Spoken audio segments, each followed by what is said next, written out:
sedikit saya ingin menerangkan pada kesempatan kali ini, ingin membahas tentang ada kitab. Saya baru dapat kitab bagus dari seorang Sayyid Habib Muhammad Amin bin Idrus bin Syekh Abu Bakar.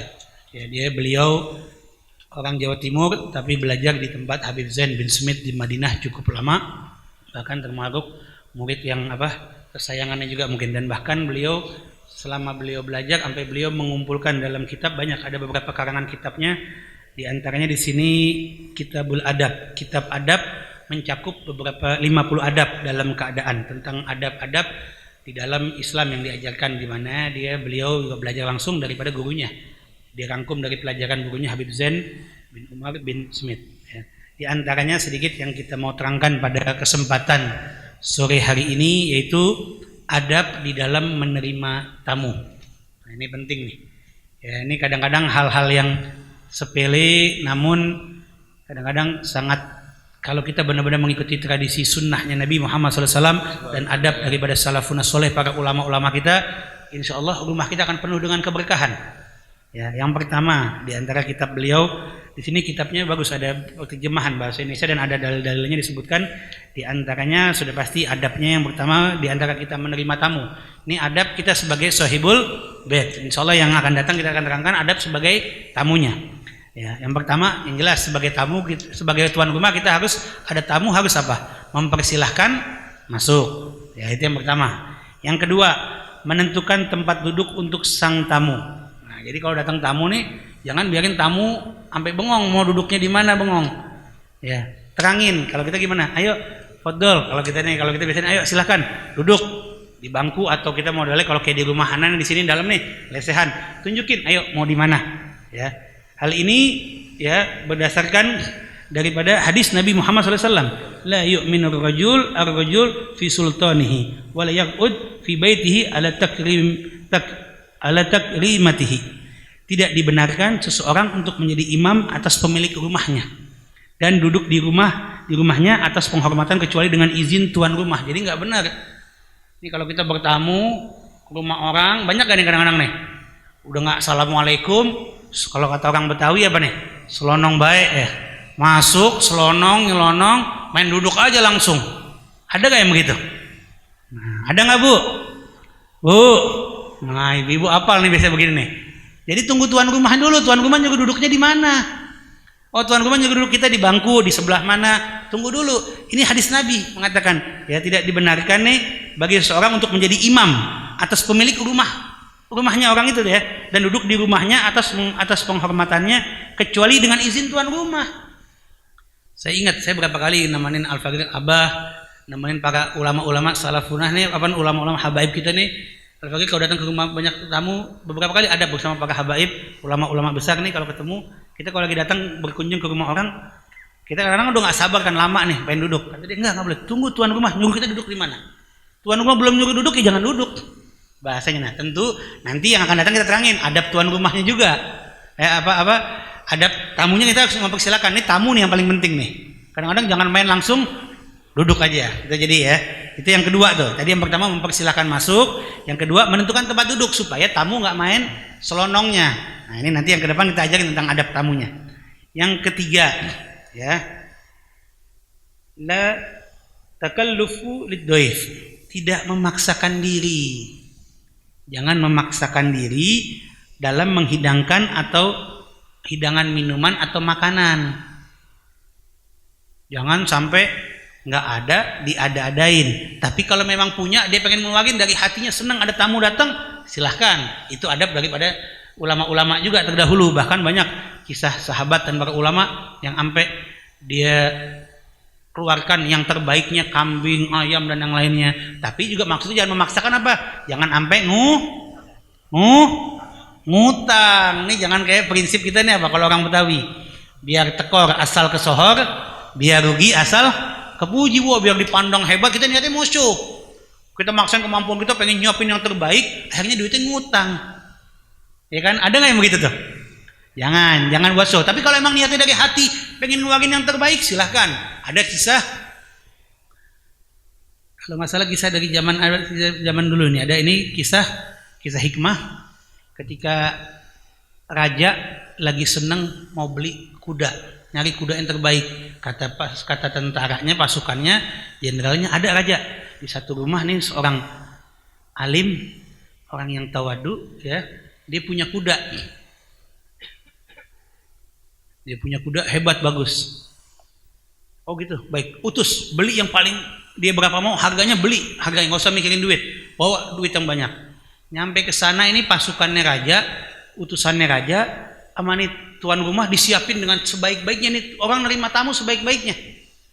Ya, sampai dia nggak sadar satu harian tuh disediain makan segala macam, apa yang ada di rumahnya dikeluarin, dia nggak ngutang, yang ada di rumahnya ada kuda, ya dia potong kudanya. Sampai selesai makan,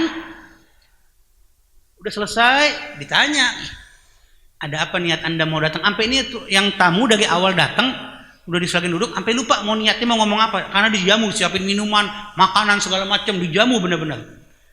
Begitu terakhir, niatnya apa antum mau kesini? Udah selesai makan semua nih, pas mau pulang, aku diutus oleh raja mau beli kuda engkau. Kuda yang mana? Kuda yang kau punya, katanya tuh, ada yang bagus, ada ciri-cirinya lah. Setelah itu apa kata dia? Kudanya sudah dimakan tadi sama Anda semua. Yang tadi kita makan sama-sama. Bagaimana dia menghormati tamu, apa yang ada dalam rumahnya yang terbaik dia keluarkan, tapi nggak memaksakan kehendak, nggak sampai ngutang sana sini, nggak niatnya buat show, niatnya memang ikhlas pengen nerima buat tamu siapapun. Kaget ini utusan, lapor kepada raja, rajanya bingung, heran. Ini orang biasa, sederhana, tapi apa yang punya di rumahnya ya diberikan buat tamu yang sebaik-baiknya tanpa dia ngutang dan segala macam. Akhirnya raja berikan hadiah berkali-kali lipat. Nanti akhlak nih orang yang luar biasa. Nah itu, ya itu yang ketiga, tidak memaksakan diri, ya. Sehingga apa? Karena niatnya apa? Niatnya nih pengen merasa tamu senang, bukan niatnya untuk ria, pengen menjamu tamu yang sebaik-baiknya. Karena ini perkataan, ada sebagian ulama berkata, ya.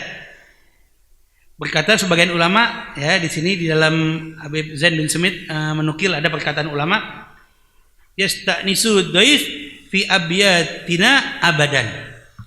Tamu merasa senang di rumah kami selama-lamanya. Falaisa ya'lam, sampai orang lain tidak dapat membedakan mana di antara kami yang tamu dan yang tuan rumah. Jadi kalau ada tamu nih, sampai tamu nih senang, sampai orang bingung, ini mana yang tuan rumah, mana yang tamu. Saking nih tamu merasa apa?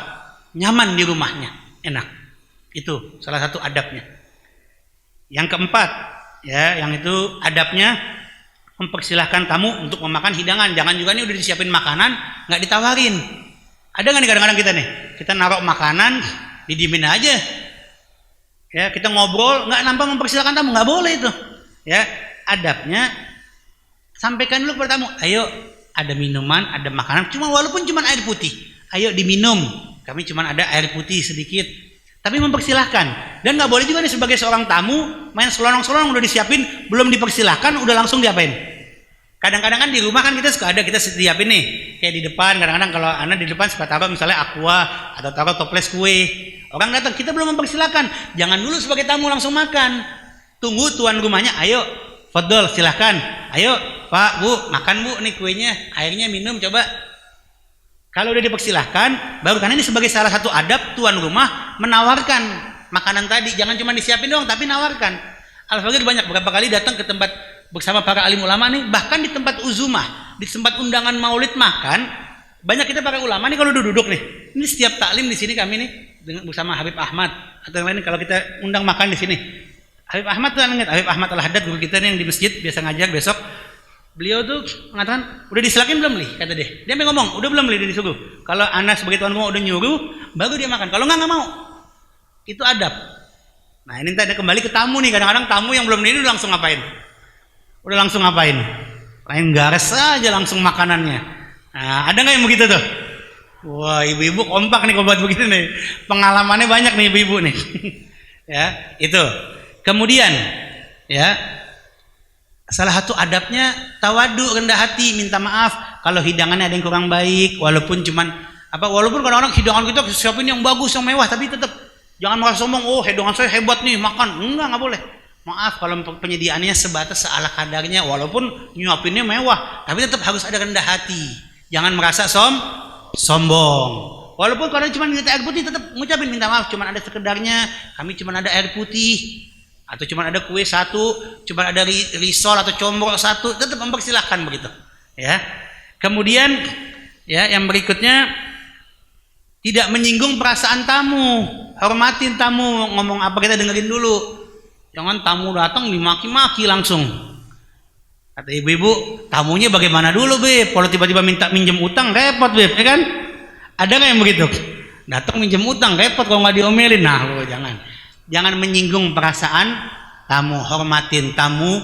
Kalau kata ada peribahasa kan tamu adalah raja, tapi bukan berarti raja seperti tadi Nabi sudah ingetin, jangan seperti kayak berasa tuan rumah. Maksudnya berikan dia kenyamanan, merasa nyaman di rumah tadi. Ya, yang berikutnya ya termasuk menemani di sini dalam hadis Nabi, inna minas sunnah ayyahrujar rajul ma'ad daif ila babid dar. Nah, ini juga yang penting nih. Ya, menemani tamu sampai pintu keluar rumah ketika dia izin pulang. Makanya di sini ada beberapa jamaah kalau Al-Faqih kalau lagi ada di sini ada yang berkunjung, kadang-kadang Al-Faqih sampai keluar. Itu emang adab kita tuh begitu diajarin.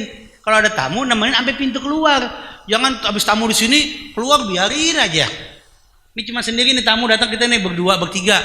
Habis kita pulang di ruang, misalnya umpama di ruang tamu ini nih. Beb, anak pulang Beb, udah kita di sini duduknya diem. Kalau bisa semampu kalau kita lagi sehat, anterin dulu sampai ke depan pintu. Itu termasuk adabnya yang Nabi ajarin. Hormatin. Saya ingat ada kemarin akan ada ketika tamu tuh luar biasa itu akhlak Habib Rizik waktu ada Habib Abu Bakar Rizik itu di rumahnya sampai dia nemenin sampai ke depan jalan Habib Rizik nanti ke depan Petamburan, ke depan pintu mobilnya. Makanya kalau lagi ada acara Al-Faqih suka bingung kayak kemarin pas Hall Abah itu banyak tamu. Kita bingung akhirnya bagi tugas mau nggak mau. Bagi tugas ada saya punya kakak Alwi atau keluarga, ada yang nemenin siapa, ada yang di depan nggak bisa pulang, nungguin sampai benar-benar pulang. Kalau ada ulama, apalagi ulama orang-orang alim, kita mesti temenin tuntun. Jangan orang nggak pulang, selonong ya didiemin nggak dianggap gitu. Kadang-kadang sampai bingung tuh, yang tamunya mau keluar pintunya kuncinya yang mana bukanya? Ada kan yang begitu kan? Kekunci kan yang apal tuan rumah, cara buka kunci pintu rumah beda-beda slotnya, ya kan? Anterin dulu sampai keluar. Ini termasuk adab yang diajarinnya, ya. Itu antaranya ya. Kemudian masih banyak lagi nih di sini adab-adabnya, yang lainnya banyak lagi. Nah, satu terakhir yang saya mau ingatkan, minggu depan kita lanjutkan lagi ya. Kita harus tahu di sini bahwa sebagai tuan rumah bahwa tamu yang datang adalah membawa rezeki buat kita, dan bukan hanya rezeki. Ini yang harus ingat. Daf'ul bala, nolak daripada bala, musibah dan penyakit. Saya masih ingat perkataan para ulama, ternyata di sini di dalam hadis Nabi Muhammad SAW dikatakan oleh Raul Abu Syekh Habib Zain bin Sumit mengatakan kepada muridnya Sayyid Muhammad Amin bin Idrus bin Syabu Bakar ya, bahwa seorang tamu datang dengan rezekinya masing-masing dan dia pulang dengan membawa dosa tuan rumah dan membersihkan dosa-dosa mereka. Jadi kalau ada tamu kita jamu dengan baik-baik ya, itu membersihkan dosa-dosa kita, menghindarkan kita daripada bala dan musibah dan mengeluarkan penyakit dalam keluarga di rumah tangga kita. Makanya kalau ada tamu, jamu yang terbaik maksudnya itu dalam adab Islam seperti ini.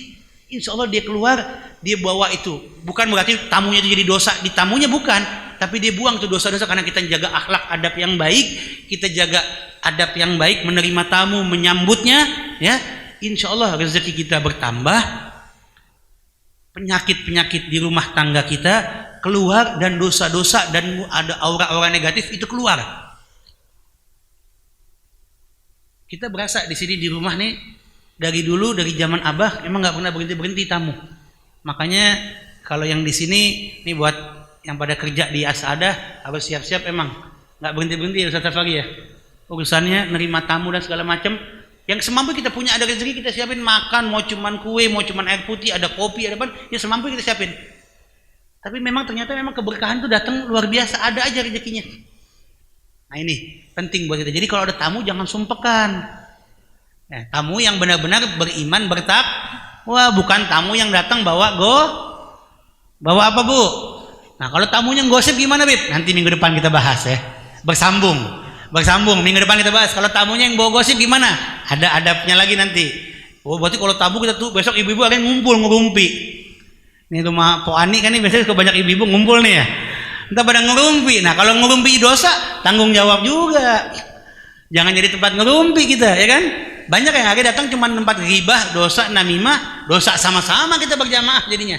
Nah itu, minggu depan kita sambung lagi adab tamu dan juga adab ketika berkunjungnya lagi biar lebih baik. Ini sedikit demi sedikit insya Allah ke depan saya mau bahas tentang kitab adab ini buat kesehari-harian buat kita. Ya bisa manfaat buat kita biar kita tahu nih adabnya yang baik. Ya mudah-mudahan ada manfaatnya. Amin ya rabbal alamin. Mari kita baca suratul Fatihah. Semoga Allah jaga kita dalam iman dan takwa. Allah gabulkan semua doa dan hajat kita dan kami mohon doa juga agar Yayasan As-Saadah Pola Tangan dapat terus khidmat ya bermanfaat buat umat ya buat agama dan bangsa dan mudah-mudahan doakan agar kami pengurus yayasannya, dewan gurunya, murid-muridnya, para asatid, para ustadz, para habaib yang ngajar di Masjid As-Saadah dan para yang remaja dan semua yang berkhidmat ngurus masjid, semua diberikan kesehatan walafiat, panjang umur dalam taat kepada Allah, dijauhi dari jembala dan musibah dan dapat istiqomah di jalan Allah dan semua kita yang punya hajat kita minta kepada Allah di waktu menjelang maghrib ini dengan waktu mustajabah, mudah Allah gabulkan doa-doa kita ya, doa ampuni segala dosa-dosa kita, Allah terima semua amal ibadah kita, bitilkan niyah bi asrari al-Fatihah. Iya kan namanya.